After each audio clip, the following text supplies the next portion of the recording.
if you're too desperate, the other person can feel it, and that's not attractive. But let me tell you, some guys Yeah. cannot help but just going overboard. And I'll say this. Well, then they can't help then get shot down by No. someone that doesn't like that. Pursuing someone, it's not a personality trait, although, it could come easier to others. Sure. It's a skill. Like, this is a skill that you've got to work at. It's a skill that you've got to put some intention into. If it's a skill and it's something that you can work on, that means it's something that you can learn. Okay, I love this next question. He pursues you well, but there's no spark. Do you give it a few dates, or is attraction kind of a day one deal breaker? This statistic honestly blows my mind a little. 89.5% of the people who watch or listen to this podcast regularly aren't yet subscribers to the show. So before we dive in, could I ask you one thing? If this podcast has ever helped you, if you care about honest, unfiltered conversations around God's design for sex, dating, and relationships, would you hit subscribe? It's free and it helps us more than you know. And our promise to you is this: we'll do everything in our power to make this show the best it can be. We'll take your feedback, we'll keep answering your toughest questions, and there's no conversation around God's design for sex and relationships that we'll shy away from. Thank you. Hey, what's up, guys? Welcome to the Moral Revolution Podcast. My name is Daniel Madry. My name is Ellis Madry. And today we are talking about a really exciting topic. We're talking about the idea of pursuing and being pursued. So this is huge because anyone who's going to end up in a relationship is either going to be pursued or pursue someone. It's so true. I feel like for something that the majority of people in the world have to navigate, it's so complicated. Yeah, it's right, because it's like the people who have made it on the other side. Like, if you're asking for advice, they're like, man, that's a good question. I don't know, just put yourself out there.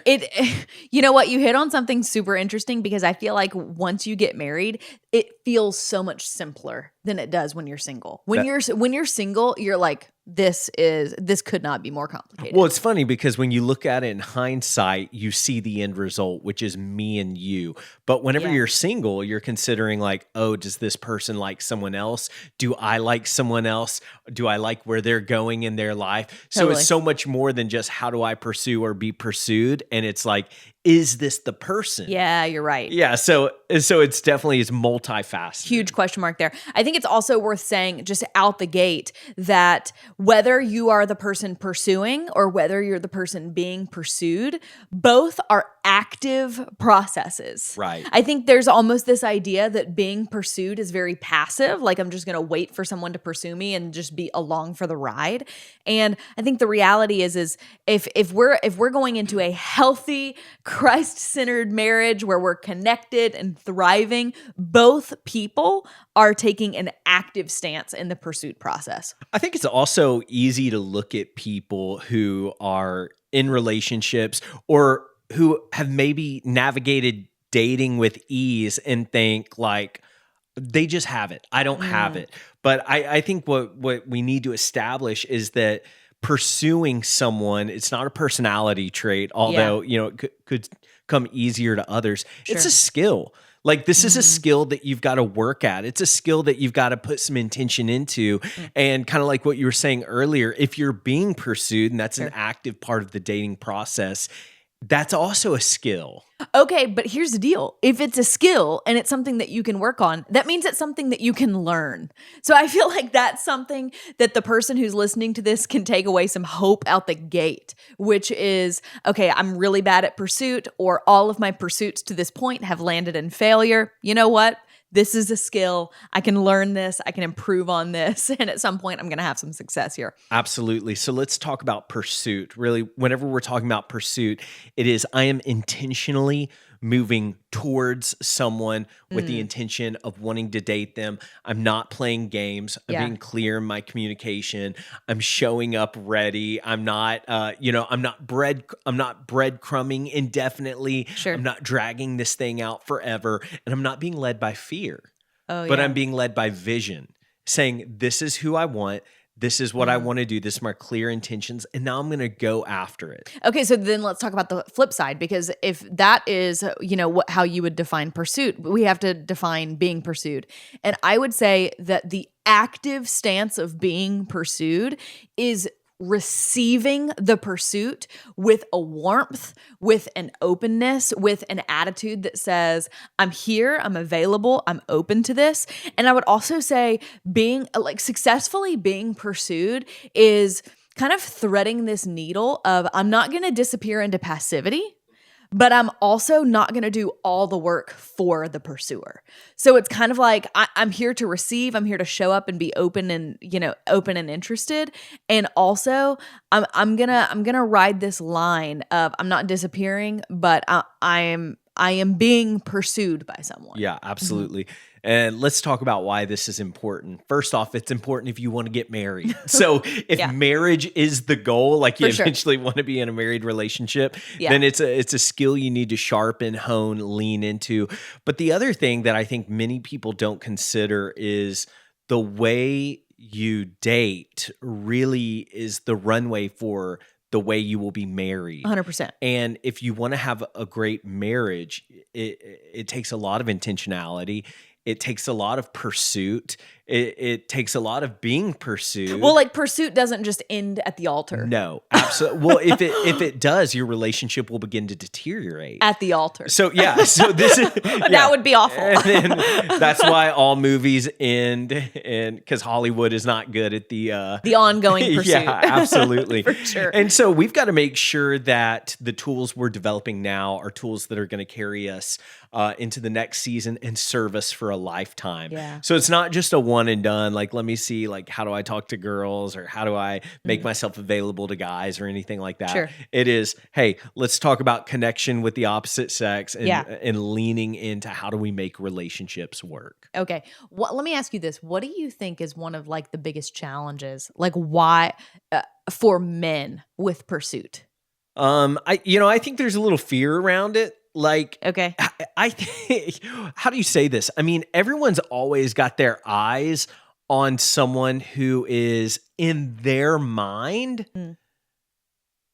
what? So awesome that they're like, certainly, there's always this idea. You always feel like you're coming from a deficit. Okay. Even if you love yourself, even if you believe in yourself, you're looking at the other person and you're like, hey, I love me. I'm good with me. I'm all, but they are like out of my league. They're the best thing to ever walk this planet. Yeah. And so everything feels like a challenge, you know what I mean? And honestly, I think that it's healthy. I think that it's good that men are coming in to these relationships and they're pursuing, they're ascending the hill, they're climbing the mountain, they're accepting the challenge. And I think that really it's that passivity that are locking a lot of people out of relationships. It's interesting because I feel like passivity could be a challenge for men, like a reason why they don't pursue. But I also feel like on the flip side, on the receiving pursuit, passivity can also be a challenge for women of just thinking, okay, well, if it is a man's role to pursue, then I'm just going to sit here and wait and do nothing and just wait for the relationship that God has for me to fall into my lap. When I think the other thing is what I've seen is that women can also wait for Mr. Perfect rather than Mr. Available or Mr. Here or Mr. And that's not to say that you should always go for Mr. Available or Mr. Here. And we don't want people to settle. Listen to me. Do not settle. No. Do not. And then I always feel like because people take things the wrong way and they're determined to misunderstand people. Don't date someone who's abusive. Don't date someone who doesn't love God. Don't date someone who has red flags. So all the disclaimers are there. We're talking about people who are walking forward with wisdom and discretion.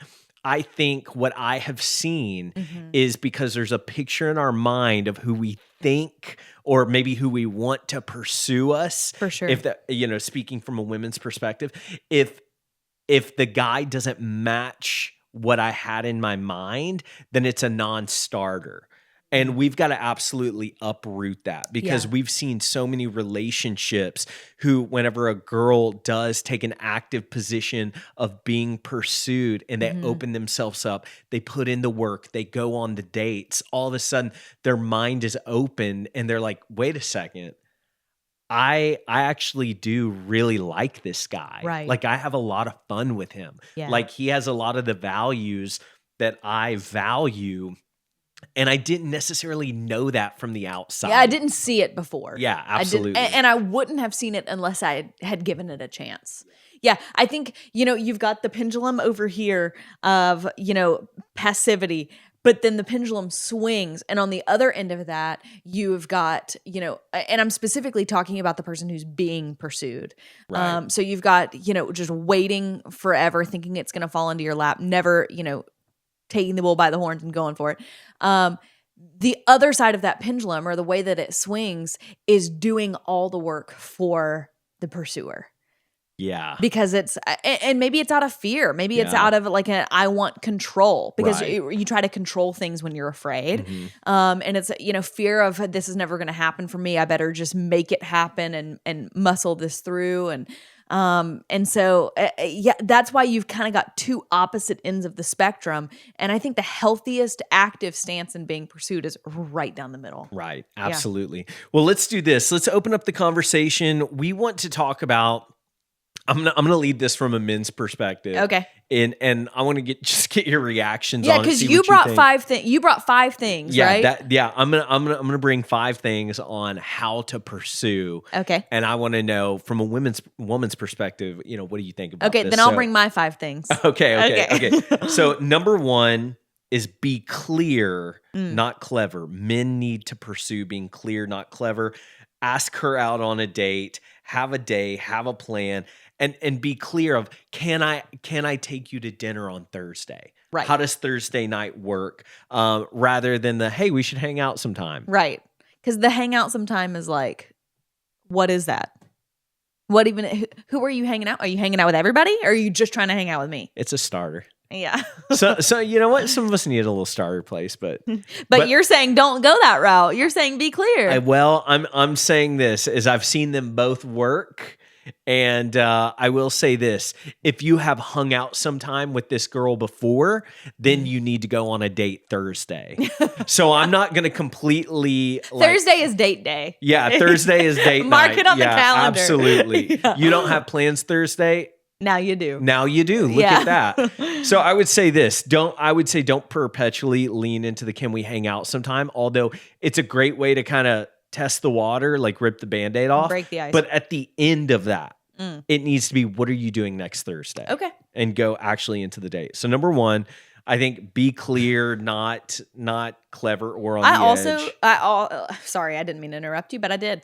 I also think one of the things that, like, when we were single, and then now as we talk to single people a ton, is the lack of clarity is one of the most frustrating parts.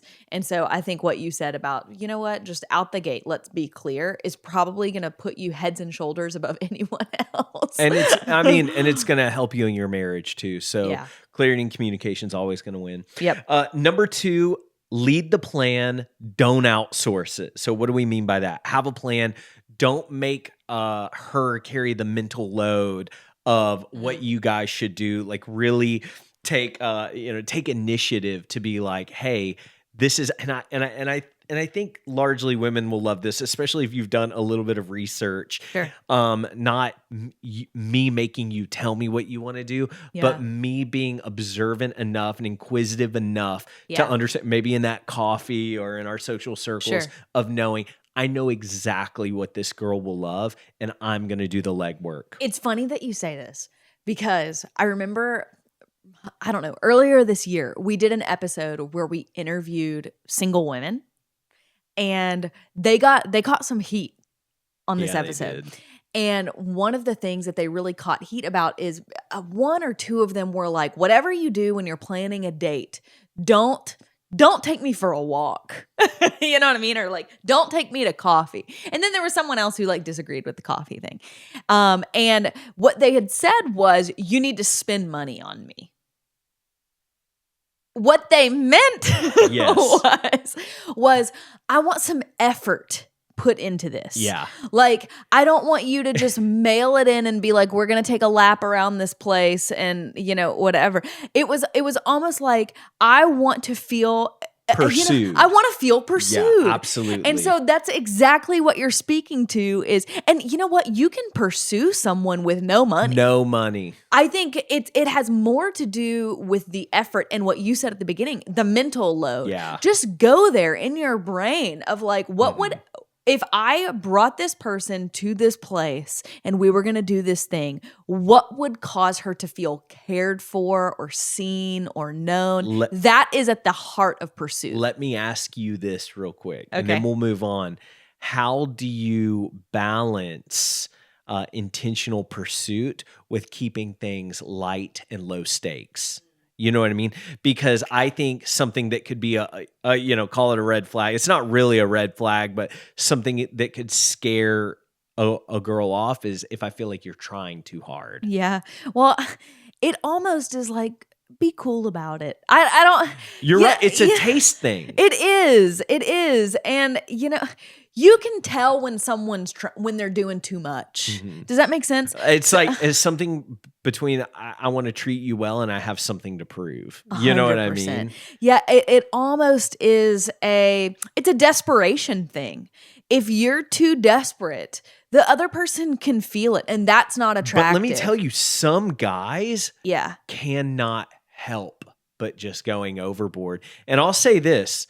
Well, then they can't help then get shot down by someone that doesn't like that. We're going to sit here and first off, you're right. I said, we're going to sit here and argue. Let me say this. When that person gets married, it is very often that wife has a high appreciation for how much for sure her husband puts into things. Some you know what girl I mean? might like that, but and don't position that girl like the alternative. No, because she's not the alternative. I'm gonna say this, but I do think it's the exception, not the rule.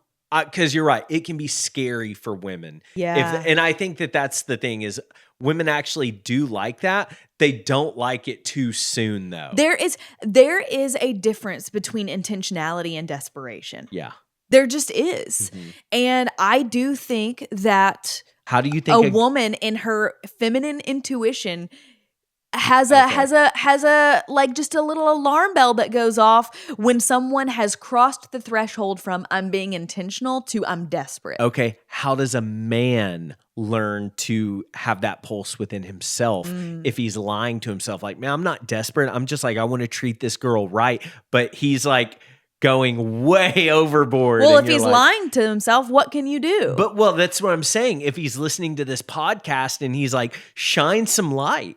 Well, I think don't charter an airplane. For sure. Here's the deal. If you're lying to yourself, so who said it? That the only way out of because lying to yourself is a form of deception, and the only way out of deception is to trust someone else more than you trust yourself. One of your friends needs to be like, bro, take it from me.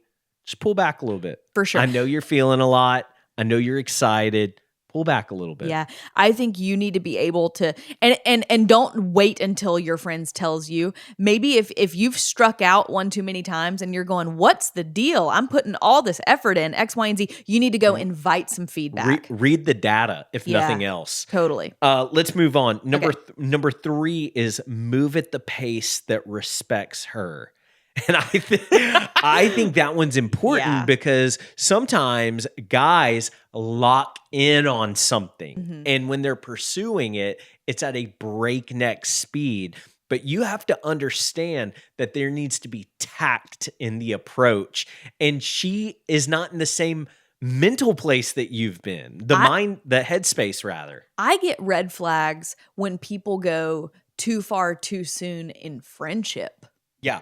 Well, here's the other thing though. I have some family members who, in 13 days they were engaged and in a month they were married. Granted, this was in the 30s, but So 90 years ago? But I'm saying, human physiology still works the same. Yeah. So sometimes it's like you see that when you know. There is always an exception to the rule. Okay, that's good The to hear. problem is that everyone thinks that they are the exception to the rule.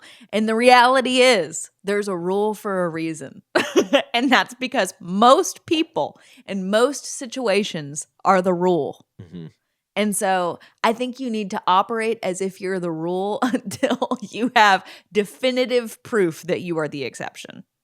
So move at the pace Yeah. that respects Yeah, her. just And keep if things measured. And if you don't know the pace, Mm-hmm. at a certain point, you need to ask. Mm-hmm. And I think, once again, that's another fantastic exercise in healthy relationships are, hey, I've enjoyed talking with you. Hey, I've enjoyed this. How are you feeling? For sure. I just want to, and keep it light. Let me say, I think it could be a sign of immaturity to move too quickly, but I think it's for sure a sign of passivity to move too slowly. I've almost assumed in this entire, scenario that the problem is that the person is moving too fast.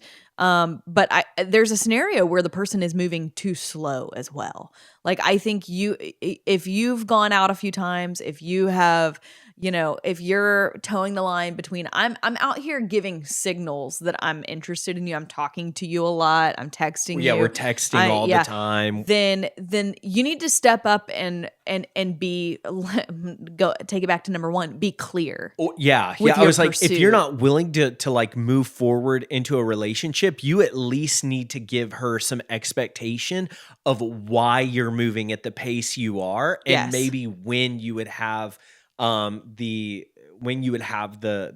signs that you're ready to move forward. For sure. Like, hey, I want to give this a month of getting to know you, or like it's okay to be like, let's check back.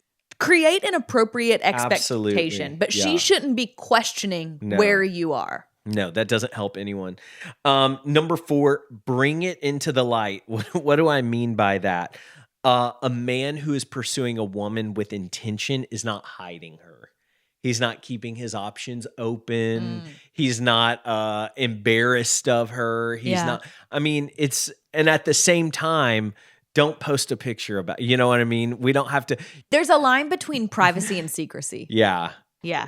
Absolutely. You can keep something private, but that's different than keeping it a secret. Absolutely. There are things in my life that are private. I'm not going to get on on the Moral Revolution podcast and be like, "Here you go, world." We should start talking about those things. Right. But they're not a secret. Yeah. There are things that I'm going to discuss with you. There's things that I'm going to discuss with people in my life who've earned that position in my life. And so I think your pursuit is one of those areas where you do use some tact. Mm-hmm. You exercise some wisdom about who you're letting into that area of your life, but it should not be a secret. Right. And if you're keeping it a secret, it's a red flag. Right. Okay. And the fifth thing that we came up with is name it. What does that mean? Define the relationship when it's time.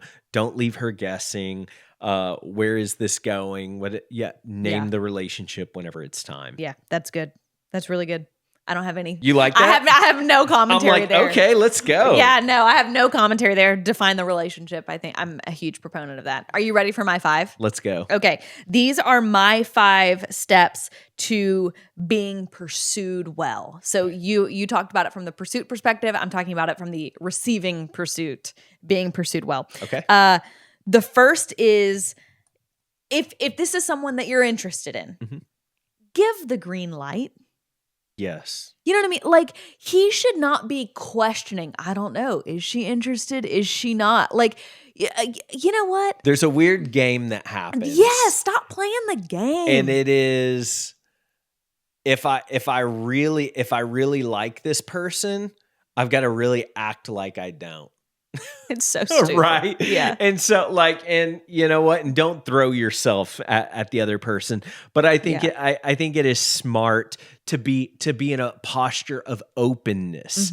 Not in a I'm closed off, I'm playing hard to get. And listen, there can be a window of time where you are trying to decide is this person. But once you have decided, Yeah. then open up the door an appropriate amount, allow yourself to be pursued an appropriate amount. Yeah. And, that doesn't mean we go from 0 to living together or, what I mean? Here's the deal. I haven't fully fleshed this thought out, so I guess I'll do it right here, right now. Let's do it.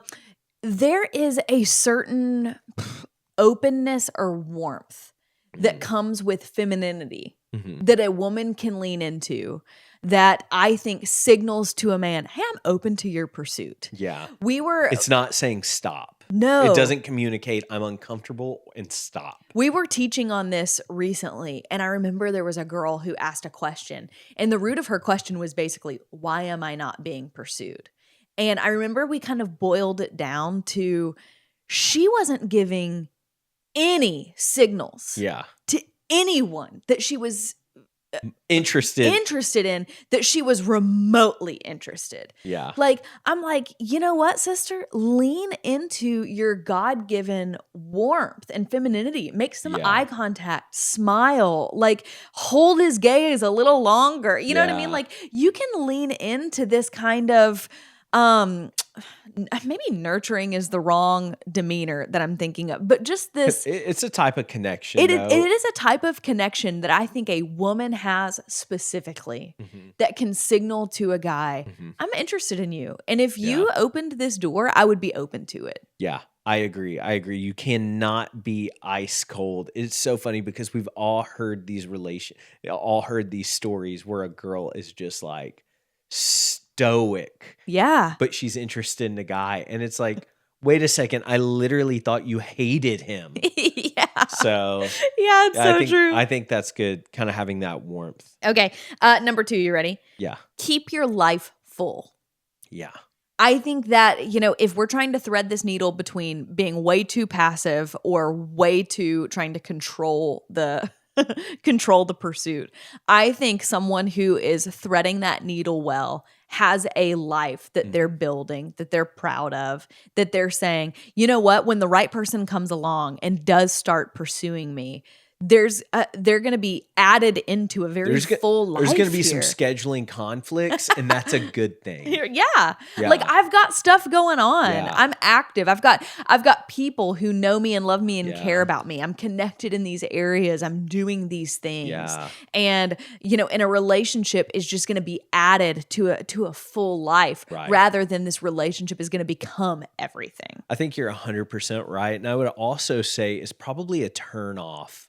I mean, just call it how I see it. It's probably a turnoff if from the outside I see a woman who's living a life that I'm excited about, and then the moment I step in, that life disappears and it becomes all about our life or my life or whatever. I think an unhealthy person would like that. Yeah, you're right, but that's probably codependency. A controlling person would like that. A codependent person would like that. But I think a healthy person has the taste you're talking about. Let me tell you, as a man, why I like that is that you have a world that I don't have.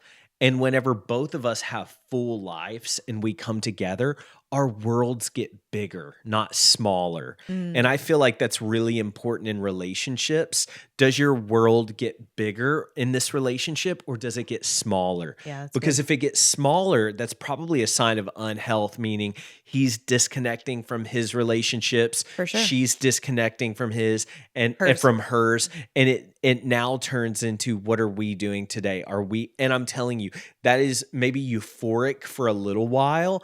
And then it becomes, it will suck the life right out of you. For sure. Because you literally cut out the things that were making your life full and attractive. Yeah, that's so good. Okay, are we on number 3? Yep, number 3. Have your own clarity. I know that a lot of the things that you brought to the table were around, hey, be clear. Hey, define this. Hey, like communicate. I think it's really important that a woman has her own sense of, I know what I'm looking for. And it really helps weed things out when someone comes to pursue you that you're like, you know what? You may be an incredible person. you just don't have what I'm looking for. And that's okay. Maybe it's a mismatch of calling. Maybe, you know what I mean? It's not even like you don't look like what I thought. Maybe it's something a little deeper than that. But it's like, hey, fundamentally, I am looking for someone who fill in the blank. And you need to know what you're looking for. Now, I will say the caveat to this would be, don't mistake a preference for a standard, right? Absolutely. I think it's really important. It's like, okay, having clarity, knowing what you're looking for is not anything superficial. It's kind of those deeper, non-negotiable things. So that just from the top level down, I know this is what I'm looking for. I can't compromise on this.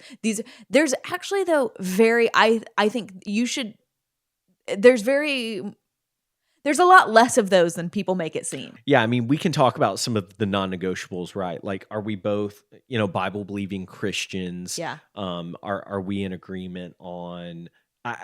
This is crazy, and maybe you wouldn't talk about this quite so soon. Okay. But are we in agreement about kids? Are we in agreement about, like, there's some things that the higher you take the relationship, For sure. maybe the more disqualifiers there would be. But today we're talking about pursuing and being pursued, which means the bar is actually pretty low on, should I allow this person to pursue me?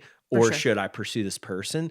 And that basically boils down to, do you love God? Do you have high character? Am I attracted to you? Do we laugh when we're together? All right, if those 4 things are good, then let's just try it out. Yeah. You know what I mean? I love that you just rattled off those 4 things. Well, I just think it's so second nature, because those are some of the most important things that could ever matter fundamentally in a relationship. Sure. And then as we progress in the relationship, we can start to call out different things like, well, where do you want to live? Are you okay staying in our hometown, or do you want to go live in a city? Is that a deal breaker for you? Because I've always wanted to live over here. Or do you want kids? I've always wanted kids. And if that's not something you're willing to budge on, then maybe our relationship can't move beyond this point. You know what I mean? So there's some other things to consider as a relationship gets deeper, but I'm going to advise you not to talk about those things right out the gate. Yeah, that's good.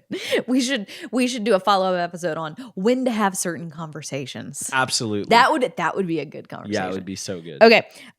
Number 4, I wrote down receive well. Go into that. Receive well. I think let him plan the thing.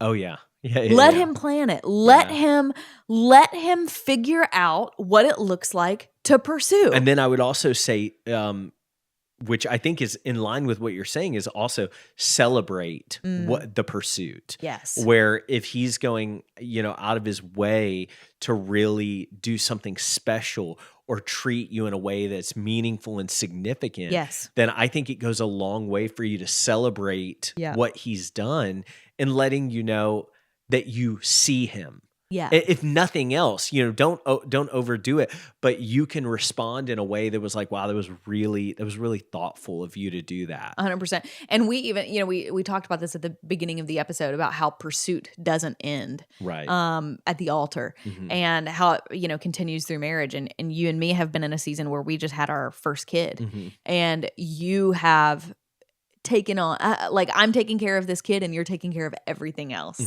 You're taking care of all of us. And I have really tried to be like, babe, thank you for vacuuming.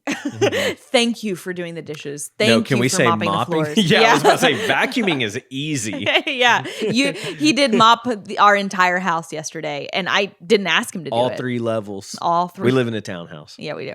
And so, yeah, I think part of being pursued well, you're doing such a good job in this season of pursuing me and just the most mundane things.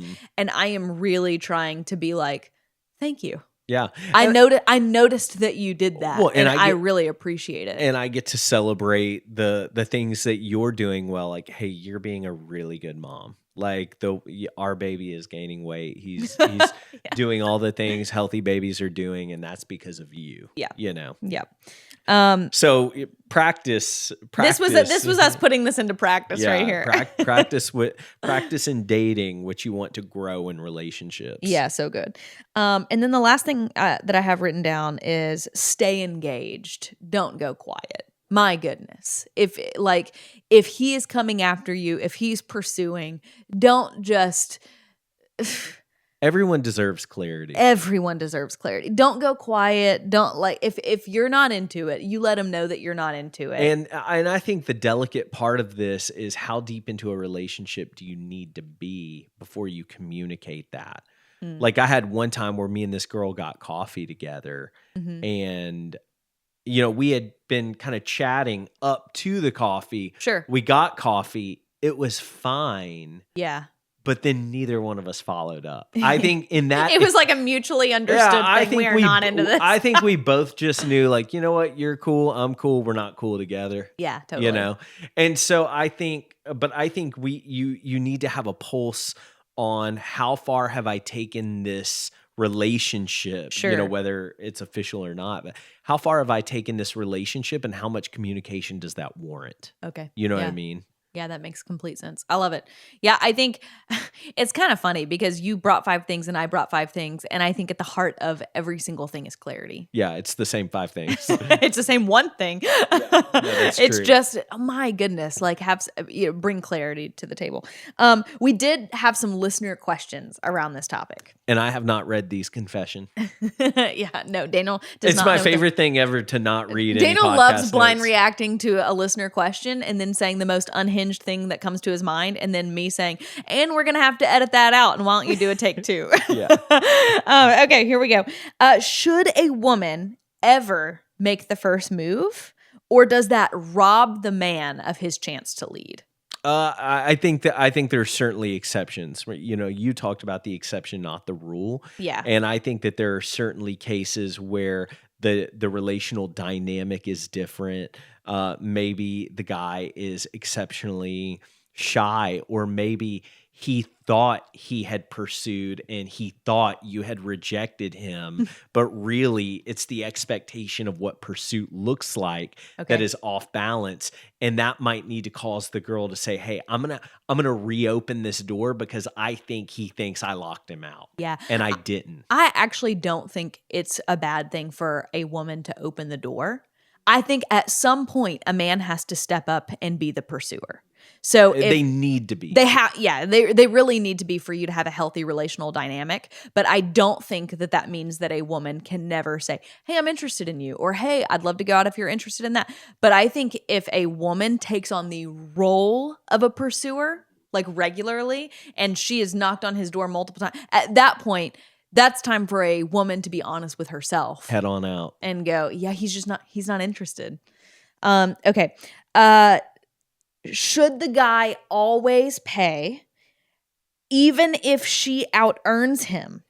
And does that change how he's supposed to pursue if she's a higher earner? The classic Taylor Swift, Travis Kelce scenario. Why are we? I feel like you look for reasons to bring it back to Taylor Swift and Travis Kelce.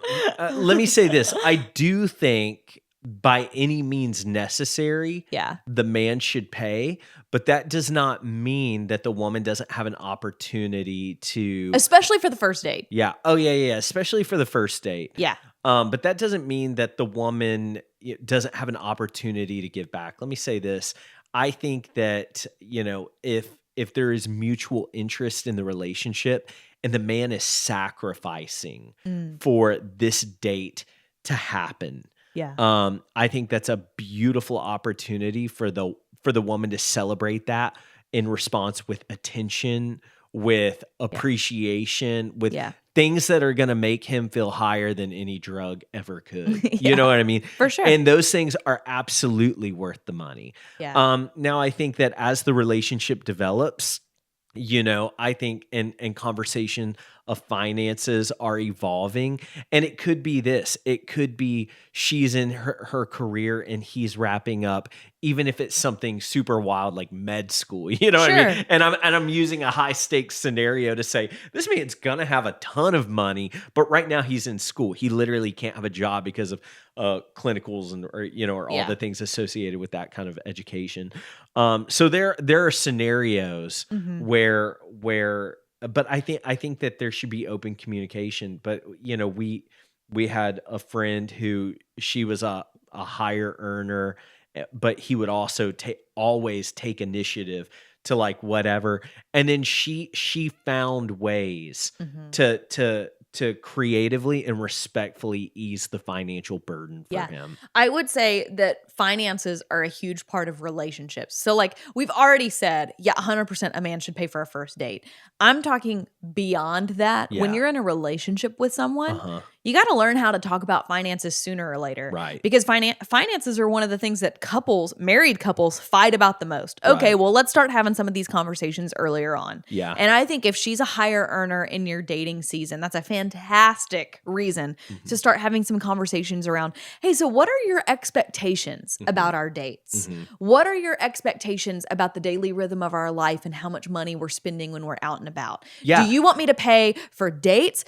And it's just dates, or do you want me to pick up the tab every time we stop lunch, and you order an $8 coffee? Yeah. Like, you know what I mean? Like these are small things, but could really lead to some large resentments if we're not having conversations about it. Yeah. I absolutely think that you're right. Okay, next one.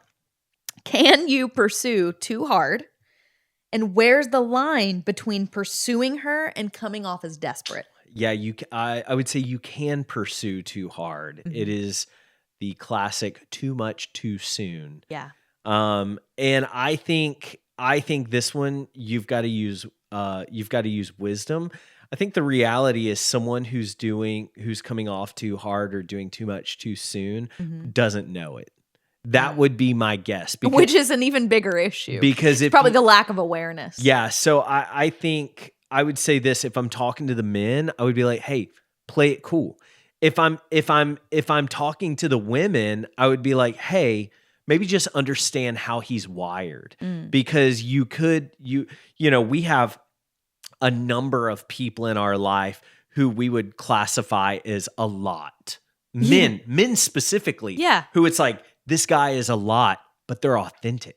Yeah, it's who he is genuinely. It's who they are. Yeah. And so you have to, as the one being pursued, the one who could be scared off by this expression of interest. Extravagant interest. You have to start delineating, is he doing it out of desperation, or is this an overflow of how he does everything? Yeah. Because I think if it's an overflow, then you make some allowance in an area where maybe you typically would be scared off because it's something that a desperate guy could do. For sure. And so that's a fantastic point. I had not considered that. Yeah. I think you have to know the person.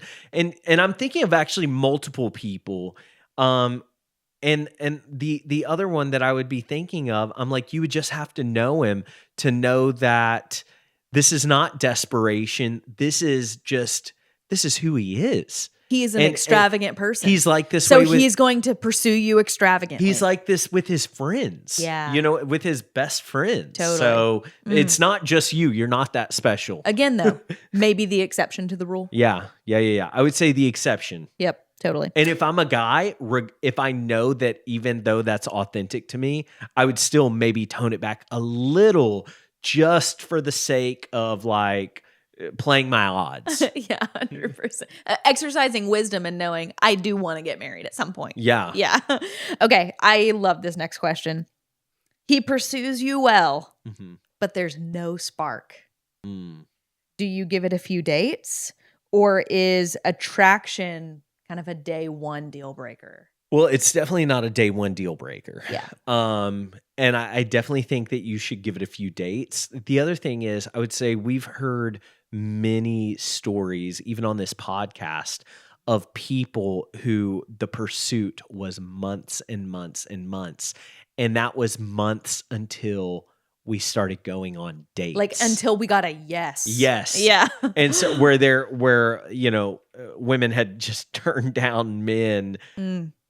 I think the question becomes, when is it a situation where she's saying no, no, no until she says yes? Or she's saying no, no, no, and she means no. And she is never going to say yes. And you need to move on or you're going to waste time and dignity. Well, let me say this. If she turns you down with the same voraciousness that you just explained. Veracity. Yeah, veracity. That you just explained that scenario. Yeah. Then move on. Yeah. Then move on. Totally. But if you once again, relationships are a dance. They're kind of fickle. And it's a dance where you have to know, where is the next move? Yeah. What is this song demanding? Yeah. You know what I mean? I think in that case, it helps to have an outside perspective. Babe, that's probably one of the best things you could have said. Yeah, it helps when a guy has other guys or other women in his life saying, I don't know, man. Maybe you should try again. Yeah, I see hold it. the line, bro. Hold the line. I see it. But if the people in your life are like, bro, you got to move on. Yeah. You got to move on. And I would say the flip side is true where for a girl, if the people in your life are genuinely saying, you have got to give him a chance. Uh-huh. Well, then you should probably give him a chance. That is wisdom. Yeah. That is wisdom. If I would say, and it's coming back to something that I think we've communicated before in a different way. But if you have people in your life who are like, you really should give this person a chance, then I think you should on faith do it. Yeah. I also think that if there's people in your life who are saying you should absolutely run from this guy, you should do it. Yes. So I think there is a wisdom in wise counsel. The wisdom in the counsel of many is what scripture says. Because we can be blinded in more than one way. Yeah. And this is a very, it's a delicate thing to navigate. Yep. Okay. This is a good one. You kind of touched on this a minute ago. And this is our last question. Is fading out ever acceptable? Or do you owe every person a real no? Sometimes it would be awkward to give someone a real no. Okay. Because... Well, I think it's largely always awkward to give someone a real no. No, you're right. You need to make a delineation there. Now, this is untested, what I'm about to say. So Great. I could recant what I'm saying. Yeah. I think to the degree you started the relationship dictates to the degree you should end it. So if there was a very clear starting conversation... Or a clear ask out on a date. Yes. So it's I clearly asked you out on a date. The person is not interested. They go, I had so much fun. I enjoyed my time with you. I don't see this going anywhere. Yes. Yeah. Yeah. But I think that if you had a weak approach, don't be surprised if they have a weak rejection. Dang. Okay? Yeah. Okay. But I think that if someone has with clarity and intention approached a relationship with you, then you should not fade out. You should, with clarity and intention, let them know that you're not interested. You know what? I'm holding that. I'm testing that. I think it works. I think that's got legs. I think you can fade out on someone who faded in. Clip it. Yeah, Clip it. so it's so good. That's my final word. I love it. Okay. Well, guys, thank you so much for joining us for this episode of the Let's Talk About It podcast. We hope you're walking away with some clarity around what it looks like to pursue, what it looks like to be pursued. And you should also know we have a course. We actually have 2 courses. Babe, let me jump in on this one. Yeah. Because I actually went through what you're talking about. We've got a Date Well men's and a Date Well women's course. Yeah. I actually just went through both courses. Yeah. All of the modules. This is the most brilliant, comprehensive, internal life, external life, dating, practicals, fundamentals course on dating that I think exists today. So if you're interested in leveling up your dating life, or you're like, man, why am I stuck? How can I get unstuck? Yeah. I think there's some things I need to learn and grow in. I want to encourage you, women, go get Date Well women. Men, go get Date Well men. Go through every module, go through every session. You will walk away more equipped in your dating life. So I just wanted to, it was not on my radar to talk about that, but since I just went through it as we're kind of restructuring some of our back end, I wanted to say firsthand, Date Well is an incredible course, and you should definitely check it out if you're interested in learning more about dating better. Yeah, love it. Okay, guys. Well, thanks for tuning in, and we will see you on the next one. Peace. See ya. Imagine what could shift if your whole community heard this message live. Here's the thing, we don't just podcast. We travel across the world to high schools, colleges, churches, young adult gatherings, talking openly and honestly about God's design for sex, dating, and relationships. If you've ever thought, my group needs to hear this, We would love to come. Just hit the link in the show notes to bring the moral revolution message to your world. Let's have this conversation together.